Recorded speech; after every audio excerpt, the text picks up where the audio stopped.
After 50, your belly can be killing you even when the scale says you are fine. That sounds alarming, but it is the truth most doctors do not have time to explain in a 10-minute appointment. There is a type of fat growing inside your body right now that you cannot see in the mirror, cannot pinch with your fingers, and cannot track with a bathroom scale. It does not sit under your skin the way ordinary fat does. It wraps itself around your liver, your pancreas, your kidneys, and your intestines. Scientists call it visceral fat, and after 50, your body begins producing it faster, storing it more aggressively, and holding on to it more stubbornly than at any other point in your adult life. It is not the fat that makes you look bigger, it is the fat that makes you sicker. Visceral fat doubles your risk of cardiovascular disease. It increases your risk of type 2 diabetes by more than 400%. It drives the chronic inflammation that researchers now link directly to Alzheimer's disease, certain cancers, and accelerated cognitive decline. But here is what changes everything. Visceral fat is also the most metabolically responsive fat in your entire body. With the right approach, it responds faster than any other fat you carry. You can lose it without extreme dieting. You can lose it without running or going to a gym. And you can lose it even if the scale barely moves.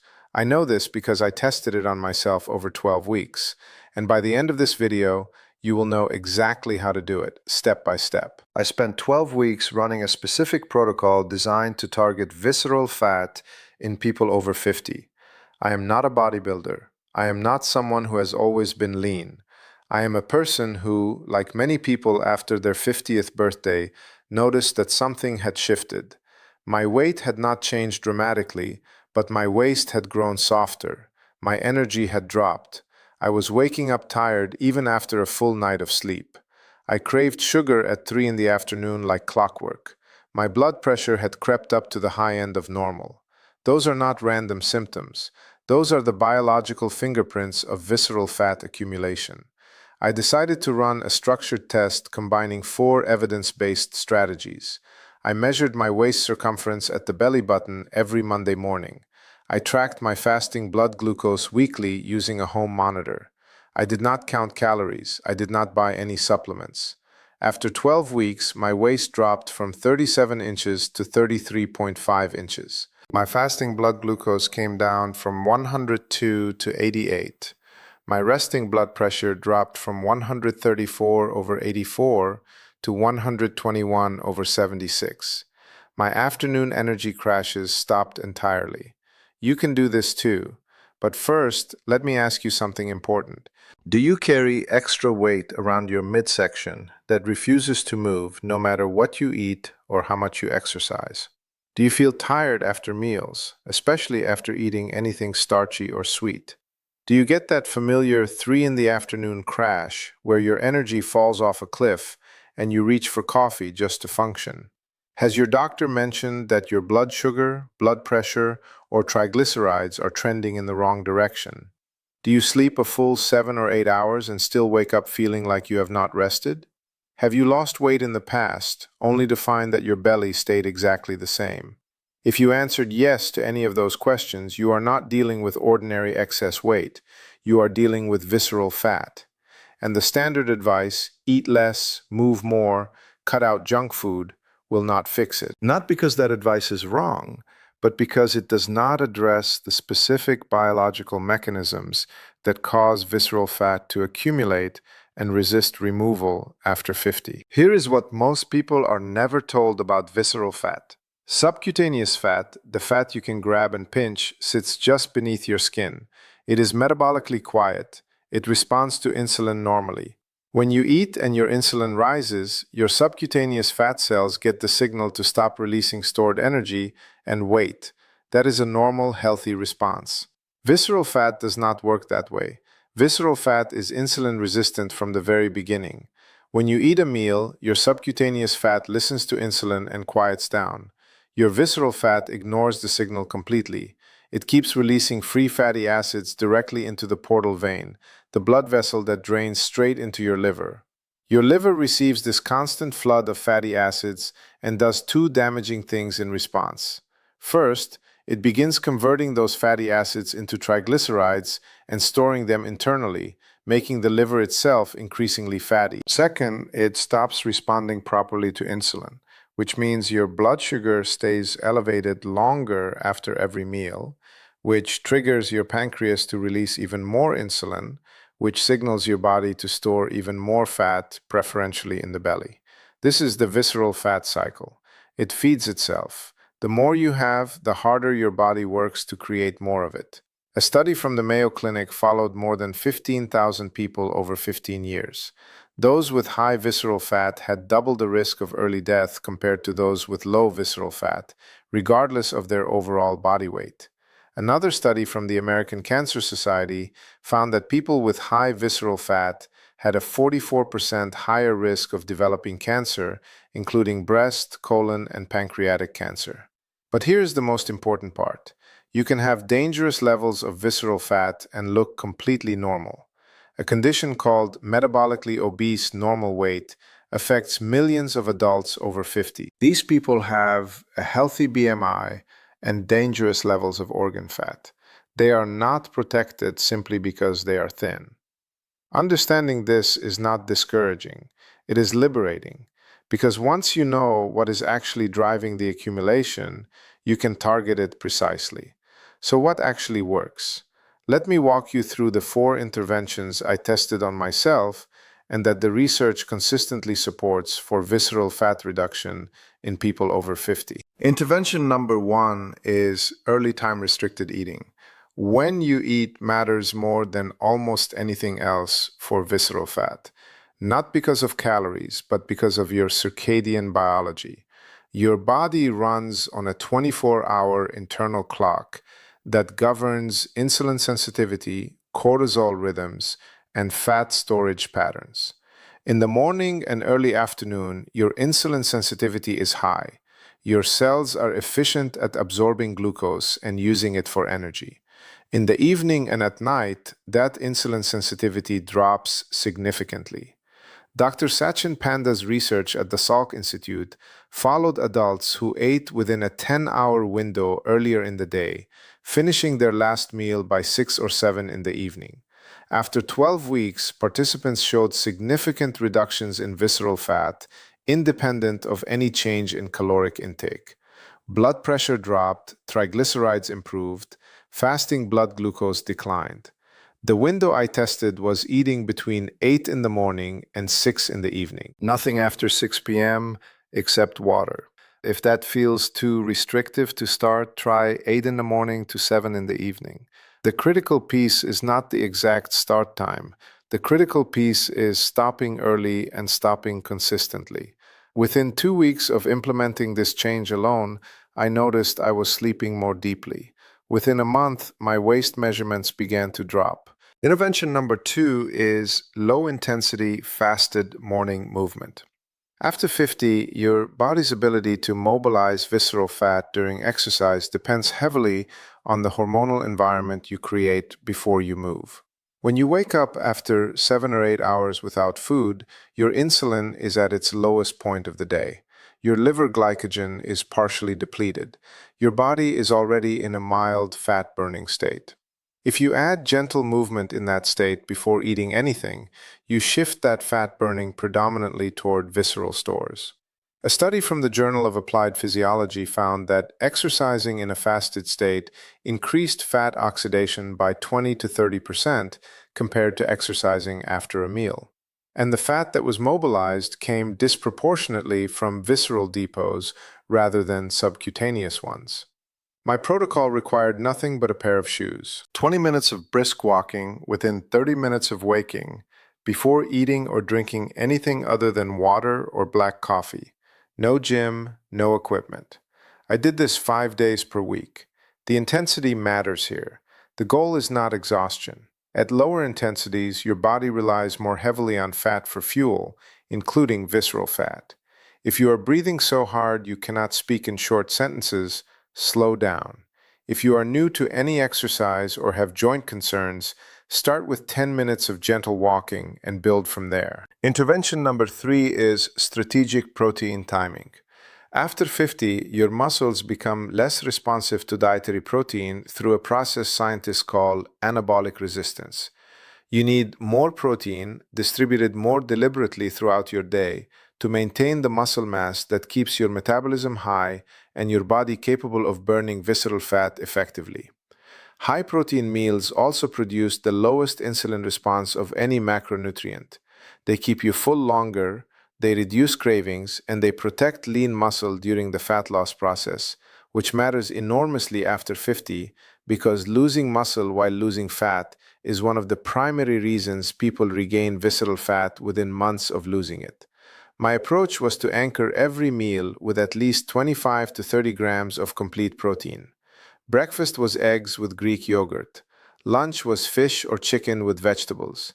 Dinner was the same structure: protein first, vegetables second, starches last, and in small amounts. A study from the American Journal of Clinical Nutrition found that adults over 50 following a higher protein diet while in a modest caloric deficit lost significantly more visceral fat and retained significantly more lean muscle than those following a standard lower protein diet at the same deficit. Intervention number 4 is sleep optimization for cortisol control. This is the intervention most people dismiss and the one that may matter most for visceral fat after 50. Cortisol is your primary stress hormone. It is also a potent fat storage signal, and it directs that storage almost exclusively toward the visceral compartment. After 50, baseline cortisol levels are naturally higher than they were in your 30s and 40s. Add poor sleep to that elevated baseline, and you create a hormonal environment in which visceral fat accumulation is essentially guaranteed, regardless of what you eat or how much you exercise. A study from Wake Forest University followed adults aged 50 to 70 over 5 years. Those who consistently slept 5 hours or fewer per night accumulated significantly more visceral fat than those who slept 7 to 8 hours, even when their diets were similar. The relationship was not about calories consumed at night. It was about cortisol. Sleep deprivation raises cortisol. Elevated cortisol raises blood sugar. Elevated blood sugar raises insulin. Elevated insulin signals visceral fat storage. Every night of poor sleep advances this cycle. The practical steps I implemented were simple: a fixed sleep and wake time 7 days a week, screens off 1 hour before bed, bedroom temperature between 65 and 68 degrees Fahrenheit, no food at least 3 hours before bed, no caffeine after noon. Within 2 weeks, my sleep quality improved measurably. Within 4 weeks, my afternoon energy stabilized for the first time in years. Now let me tell you about the 5 most common mistakes people over 50 make when trying to lose visceral fat. Mistake number 1 is doing long, steady-state cardio as the primary strategy. Walking for an hour every day feels productive. It is good for your heart and your mood. But sustained, moderate-intensity cardio raises cortisol, particularly when sessions exceed 45 minutes. In people over 50 who already have elevated baseline cortisol, long cardio sessions can actually increase visceral fat storage over time rather than reduce it. Keep your sessions short, 20 to 30 minutes, at low intensity, and do them in the fasted morning state. Mistake number 2 is cutting carbohydrates too aggressively. Very low carbohydrate diets raise cortisol significantly. Your body treats dramatic carbohydrate restriction as a survival stress, which activates the cortisol response, which signals visceral fat storage. You do not need to eliminate carbohydrates. You need to time them strategically. Eat your largest carbohydrate serving at lunch when insulin sensitivity is highest. Minimize carbohydrates at dinner. Avoid them entirely after your eating window closes. Mistake number 3 is skipping resistance training. Every pound of muscle you carry burns approximately 6 calories per hour at rest. People who add 2 short strength sessions per week, even just body weight exercises at home, lose significantly more visceral fat than those doing cardio alone. Squats, lunges, push-ups, and resistance band exercises done twice a week for 20 minutes are enough to preserve the muscle that keeps visceral fat in retreat. Mistake number 4 is drinking alcohol regularly. Alcohol is metabolized exclusively by the liver. Every drink diverts your liver's attention away from fat burning and toward alcohol processing. Alcohol also raises cortisol, disrupts sleep architecture, and provides empty calories your body stores preferentially as visceral fat. A study from the Journal of Hepatology found that moderate but regular alcohol consumption was independently associated with higher visceral fat volume, even in people who were otherwise lean. If you are serious about losing visceral fat after 50, eliminating alcohol for 8 weeks is one of the most powerful single steps you can take. Mistake number 5 is treating stress as an emotional problem rather than a metabolic one. Chronic psychological stress is a visceral fat accumulation signal. When you are chronically stressed, your adrenal glands pump cortisol continuously, your body holds on to visceral fat as a biological energy reserve, and no amount of dieting or exercise can fully overcome that hormonal signal. 5 minutes of slow diaphragmatic breathing every morning has been shown in clinical studies to reduce cortisol within minutes of starting. That is your entry point. Now, let me answer the 5 questions I hear most often from people over 50 trying to lose visceral fat. Question 1 is whether you can lose visceral fat if you already have insulin resistance or prediabetes. Yes, and visceral fat loss is one of the most powerful interventions for reversing insulin resistance. Because visceral fat is the primary driver of insulin resistance through the portal vein mechanism, reducing it has an outsized effect on blood glucose control. A study published in Cell Metabolism found that adults with prediabetes who followed a time-restricted eating protocol for 12 weeks showed significant improvements in insulin sensitivity and fasting blood glucose, even before significant weight loss occurred. Question 2 is whether visceral fat loss is different for women after menopause than for men. Yes, meaningfully so. Postmenopausal women face a more challenging visceral fat environment due to the loss of estrogen's fat distribution effects. However, postmenopausal women also tend to respond more dramatically to sleep optimization and stress reduction because their cortisol sensitivity is heightened. A study from the journal Obesity found that postmenopausal women who combined early time-restricted eating with gentle resistance training twice per week lost an average of 1.5 inches from their waist circumference in 12 weeks without reducing calories below their maintenance intake. Question 3 is how long until you start to see results? Most people notice a reduction in waist circumference within 3 to 4 weeks of consistently implementing time-restricted eating and fasted morning movement together.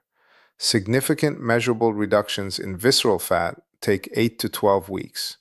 The scale may not reflect these changes early on because you can lose substantial visceral fat while retaining or gaining lean muscle. Do not let the scale mislead you. Measure your waist at the belly button every Monday morning. That number tells you the truth. Question 4 is what to do if you have tried intermittent fasting before and it did not work. Most people who try intermittent fasting fail because they compress their eating window but keep it late in the day. Eating between noon and 8 p.m., for example, is time-restricted eating, but it misaligns with your circadian biology. Your cortisol and insulin sensitivity peak in the morning. An eating window that begins at noon throws away the most metabolically favorable hours of your day. Shift the window earlier. The difference in visceral fat response between an early window and a late window is substantial and well documented. Question 5 is whether this approach is sustainable or whether visceral fat returns when you stop. Visceral fat returns when the conditions that created it return, which means chronically elevated cortisol, disrupted sleep, late eating, and physical inactivity.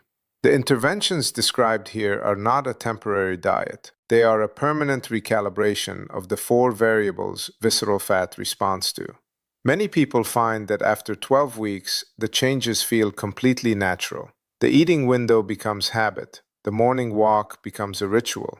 The improved sleep reinforces everything else. Now let me tell you about someone who put all of this into practice. Her name is Carol. She was 58 years old. She had been menopausal for 3 years. She was not significantly overweight by BMI standards, but her waist measured 39 inches. Her blood pressure was 138 over 86. Her doctor had flagged her fasting blood glucose at 107 in the prediabetes range. She had tried cutting calories twice in the previous 2 years. Both times she lost weight from her arms and face, but her belly stayed exactly the same.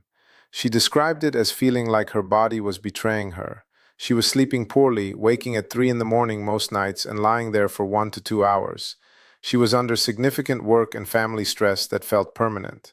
We did not change what she ate, we changed when she ate. We set her eating window from 7:30 in the morning to 5:30 in the afternoon. We added 20 minutes of morning walking 5 days per week before breakfast. We added two 20-minute body weight strength sessions per week. We implemented a strict sleep schedule with screens off by 9 p.m. and a 5-minute breathing practice before bed. After 4 weeks, she reported sleeping through the night for the first time in over a year. After 8 weeks, her waist had dropped from 39 inches to 36.5. After 12 weeks, her waist was 35 inches. Her fasting blood glucose had come down to 94. Her blood pressure was 124 over 78. Carol told me she had spent 2 years feeling like her body was beyond fixing. She was not broken. Her body was simply waiting for the right conditions to let go of the fat that was making it sick. Carol is not exceptional. Her body worked exactly as biology predicts when the right inputs are provided consistently. Now let me give you a practical 10-step protocol to implement everything starting today. Step 1. Measure your waist right now. Use a tape measure at the level of your belly button. Stand naturally, breathe out without sucking in, and write down the number. This is your baseline. Step 2. Set your eating window and commit to it. Choose a window that ends at least 3 hours before your bedtime and is no wider than 10 hours. Write it down. Tell someone else. Step 3. Stop eating after your window closes. No snacks, no drinks with calories, no exceptions. If you are hungry in the evening, drink water or herbal tea. The hunger is temporary. Within a week, your appetite hormones recalibrate and evening hunger largely disappears. Step 4. Begin fasted morning movement 5 days per week. Before you eat, before you drink anything except water or black coffee, walk at a comfortable pace for 20 minutes. That is it. Step 5. Anchor every meal with protein. At least 25 to 30 grams at breakfast, lunch, and dinner. Make protein the center of every plate, not an afterthought. Step 6. Shift your carbohydrates to midday. Eat your largest carbohydrate portion at lunch. Keep dinner low in starch. After your eating window closes, no carbohydrates at all. Step 7. Add 2 strength sessions per week. 20 minutes twice per week of bodyweight exercises in your living room is sufficient to preserve muscle and accelerate visceral fat loss. Step 8. Protect sleep with the same discipline you apply to eating. Fixed bedtime and wake time. Screens off 1 hour before bed. No eating 3 hours before bed. Bedroom cool. Step 9. Practice 5 minutes of slow breathing every morning. Breathe in for 4 seconds, hold for 4, exhale for 6. Repeat for 5 minutes. This is not optional. It is cortisol management. Step 10. Measure your waist every Monday morning and track nothing else. The waist measurement tells the real story. Look for a downward trend across weeks, not a dramatic drop overnight. Let me quickly recap everything. Visceral fat is not ordinary body fat. It is metabolically active organ fat that drives insulin resistance, chronic inflammation, cardiovascular disease, type 2 diabetes, and accelerated cognitive decline. After 50, hormonal changes accelerate its accumulation and make standard dieting largely ineffective against it. The 4 interventions that work are early time-restricted eating, low-intensity fasted morning movement, strategic protein at every meal, and sleep optimization for cortisol control. The 5 mistakes to avoid are long cardio sessions, aggressive carbohydrate cutting, skipping resistance training, regular alcohol consumption, and ignoring chronic stress as a metabolic variable. The 5 questions answered were about insulin resistance, the postmenopausal experience, the timeline for results, past failed attempts at intermittent fasting, and long-term sustainability. The 10 steps are: measure your waist, set your eating window, stop eating after it closes, walk fasted every morning, anchor meals with protein, shift carbohydrates to midday, add 2 strength sessions per week, protect sleep, practice daily breathing for cortisol, and track your waist weekly. Visceral fat is not a permanent condition. It is not a sign that your body is broken or that you have aged past the point of recovery. It is a signal that 4 specific variables have been running in the wrong direction for too long. And those 4 variables are completely within your control to change. Your body is designed to release this fat when given the right conditions. It cannot hold on to it when insulin stays low, cortisol comes down, sleep improves, and muscle is challenged. Every one of these changes is simple. None of them requires money, equipment, or expertise. They require only consistency and the decision to start. If this video gave you a new understanding of what visceral fat actually is and what actually moves it, hit like so this channel can bring you more science of the body you live in. And comment below, what is your waist measurement today? If you are not ready to share that number, comment, I am starting today. Share this video with someone who needs to hear it. Your friend who has been dieting for years without moving their belly. Your sibling who was just told their blood sugar is trending up. Your spouse who is sleeping badly and wondering why everything feels harder than it used to. Their bodies are not failing them. They are waiting for the right information. You do not need to be younger to fix this. You do not need to be thinner to start. You need an eating window, a morning walk, and enough sleep. Start today. Your visceral fat is not permanent. Let that be the thought you take with you.